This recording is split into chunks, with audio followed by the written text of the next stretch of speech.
Hey everybody, it's Christine. Welcome back. I am so excited to show you how these rocks are turning out. If you have been following my channel, actually I made this channel for exclusively the Learning About Rocks Facebook group. If you're interested in following that group, we talk about everything rocks, including rock tumbling, but we also talk about rock identification and just anything about rocks. We learn so much over in that group. So if you're interested in learning more about how I do rock tumbling and all of that, you can watch all the videos on this channel. You can also find me over in the Learning About Rocks Facebook group. So aside from that, in the stage that I am in with these rocks currently, these just finished a stage of cerium oxide, and honestly it was a stage 6, which I know is not common in rock tumbling to do a stage 6. I'm actually about to do a stage 7, which is what I'm going to talk to you about, but I actually do my rock tumbling a little bit differently. Because I like a really good polish, and I just find that when you take your time through the process and pay attention to close details and allow the process to take the time it needs, you really end up with some beautiful stones. So yeah, if you're interested in how these stones started, as I said, go back to the very first video in this YouTube channel and you can see where they started and how far they've come. So okay, we've been talking about polishes. If this is the first video that you have seen, I highly recommend that you at least go back and watch the video I made about stage 5 and the discussion on different kinds of polishes. That will help make sense of what I'm going to talk to you about today. So as I said, I just finished a stage 6 and I did cerium oxide in stage 6. Before I did the cerium oxide, I did 2 stages of aluminum oxide. I did a stage 3, which was a pre-polish, and that was 500 aluminum oxide pre-polish. And then I did a stage 4 with 1200 aluminum oxide. And then I did a stage 5, which was 8,000 aluminum oxide, which is also called micro alumina. I did all those polishing stages before getting to the cerium oxide stage. And this is how they look. They are not wet. I dried them off really good before I showed them in the video. I know they're in the sink, but I promise you they are not wet. When you do that, you get such a beautiful shine. I'm so pleased with them. Cerium oxide will do that. And quite frankly, I could stop here. I would not have to continue to tumble them in the different polishes that I'm tumbling them in if I did not want to. But I know what it looks like when I keep going. So I'm definitely going to at least do one more stage. I might do 2 more stages, but I will keep you guys posted as I go, of course. So this is what the rocks look like on... This is what the rocks look like after they're taking out. This is what the rocks look like when they're taken out of the cerium oxide stage. And actually they just came out of a burnishing stage too. That's really important because sometimes you get like a little bit of residue stuck to the rocks after they've been through a cerium oxide stage. That burnishing stage is really essential because you get all that extra residue and any polish that might have stuck to the rock that you don't want on there. So they've been through a burnishing stage, and now I'm going to set them up for tin oxide. So let me talk to you about that. That's why we're here. So tin oxide is a more expensive polish. I mean, it's not awful expensive, but it just depends on how much like you want to spend on your polishes and how important your polish is to you. So tin oxide is actually more popular than cerium oxide. A lot of people like to use cerium oxide because it is more quality than aluminum oxide, but not as expensive as tin oxide, which is totally fine. Tin oxide is a step up from cerium oxide, and the way you can use this is just like you would use cerium oxide or honestly any other polish. There's a couple different ways you can use this. And I recommend a 5-stage process because the 5-stage process seems to help the rocks hold the polish better, at least in my experience.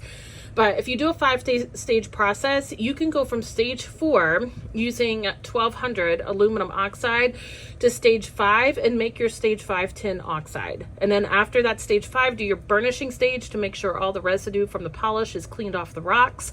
and then you can be finished after that stage 5 after using tin oxide. Most people are very happy with their rocks if they just do that. Again, I have a specific kind of recipe that I follow. I got my recipe from a book. It's called Modern Rock Tumbling. And the author of it is Steve Hart, and everything that book has suggested I've definitely done, and it works very well. So what he suggests, if you really want a good polish, is to keep going with the polishing stages if you have access to all the different polishes, which I did invest in those. So I do have most of the polishes that he talks about. So like I said, I just did cerium oxide with these rocks, and now I'm going to set this up for tin oxide.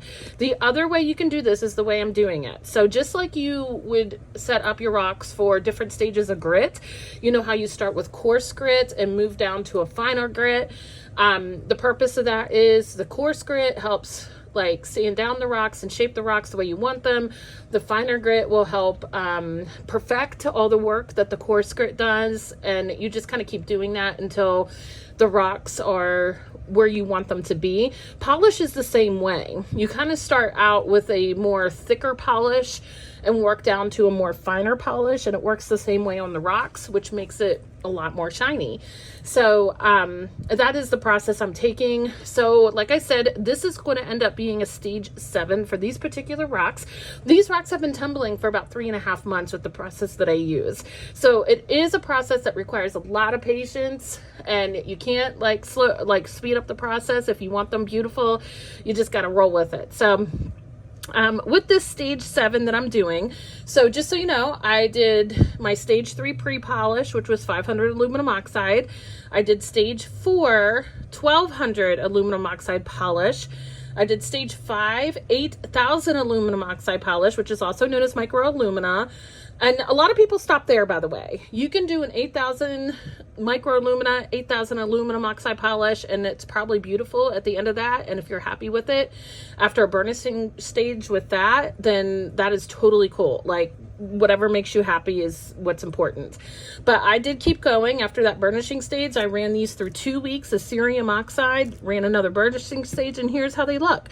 So the tin oxide really makes them gorgeous. So what I'm about to do is set my barrel up with some tin oxide in it, and I'm going to run it another 2 weeks, and I'm going to show you how I do that. But a little bit more about tin oxide.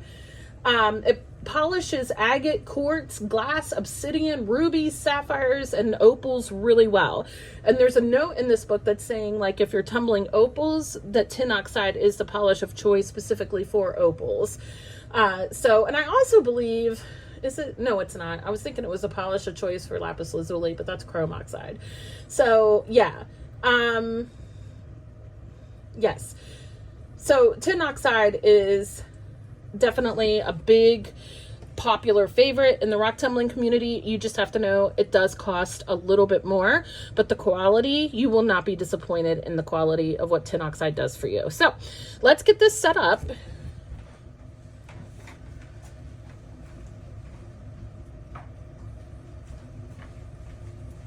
Now remember, the rocks at this stage are so fragile. After like multiple stages of polish, they just get more glassy, and they are so fragile. So you have to be aware of that when you're placing your rocks in your barrel. You want to use so much ceramic media and just make sure that your rocks are not going to bang hard against each other, especially if you're using like a National Geographic tumbler, which moves faster. You just want to make sure there's so much ceramic media in the barrel and that those rocks will be protected.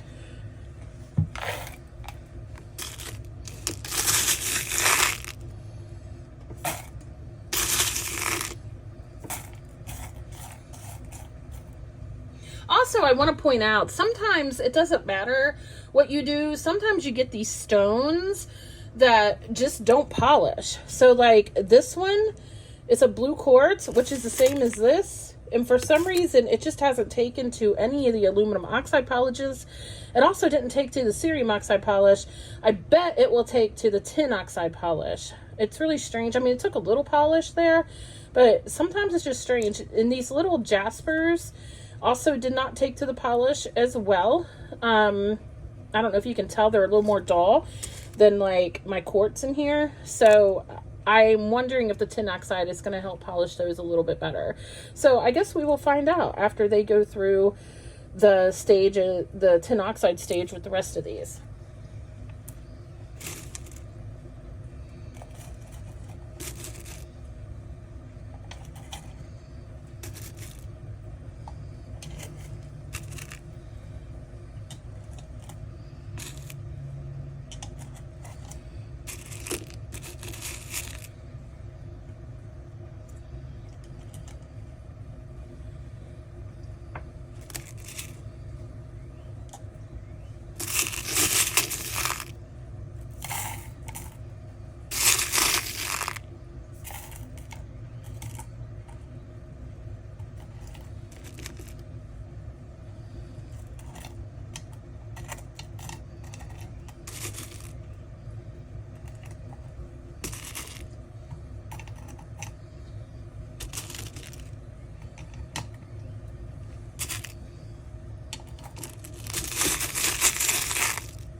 So I just want to remind you to fill your barrel 3/4 of the way full. That is always important when rock tumbling, especially in a faster tumbler like the National Geographic tumblers or any tumblers that you buy off of Amazon. They run faster, which means the rocks are going to be hitting, you know, each other harder.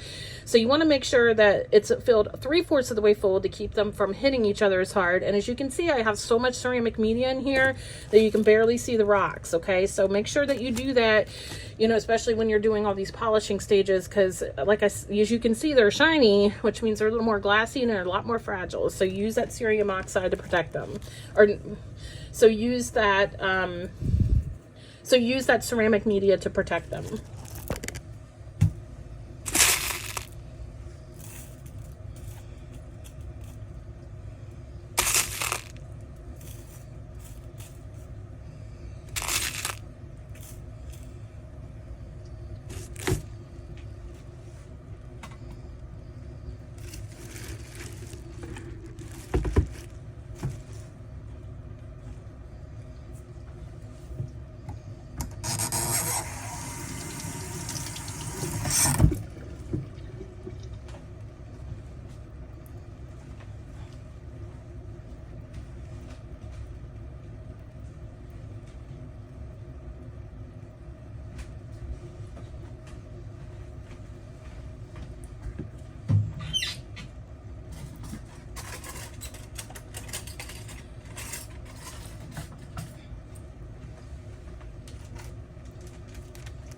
Here's what the tin oxide looks like.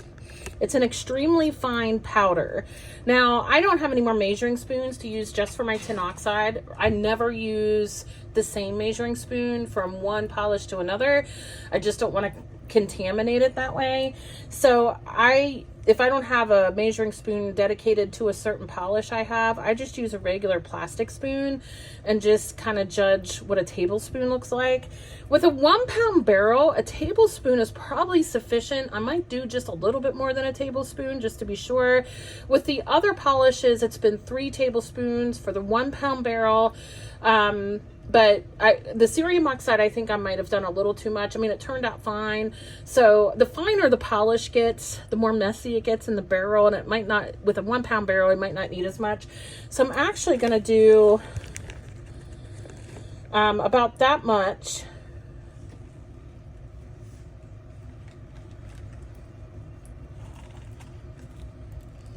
And I'm just going to lay that down in this barrel. I might just do 2 of these spoonfuls. That should be sufficient for this 1 pound barrel. Sometimes you just have to eyeball it. I get my measurements a lot off of Michigan Rock's YouTube channel. He does so many videos with the rock tumbling, and he's never steered me wrong. But I've never seen him really use the finer polishes before. He usually says polish or grit, it's 3 tablespoons per 1 gallon barrel, but I don't know. I feel like the 3 tablespoons might have been a lot for the cerium oxide. So I basically am cutting this down 1 tablespoon. And what I have done is 2 spoonfuls of a plastic spoon, which I guess equals about 2 tablespoons, maybe a little less, for this 1 pound barrel. If you have a 3 pound barrel, you probably want to do about 3 tablespoons. Maybe 3 tablespoons is probably good for a 3 pound barrel. And then I fill my barrel with water. And you don't need to fill it all the way to the top. You fill it just so it covers the surface, but it doesn't need to be the surface doesn't need to be fully immersed in water. So that's about what your water looks like. I'm going to put the lid on. I'm going to tumble it, and I will run it for 2 weeks, and I will be back in 2 weeks to show you what these rocks look like with tin oxide. I haven't decided if I'm going to do a stage 8 with 1 more polish yet. So we will see how this run goes with the tin oxide and go from there. Thank you for watching. If you have any questions about tin oxide or this polishing routine that I do with my rocks, feel free to ask me questions in the comments below. Or you can ask me questions. I will post this video in the Learning About Rocks Facebook page. You can also post questions in the comments on that page as well. Thank you for being here today. I hope you guys have a lovely day or night.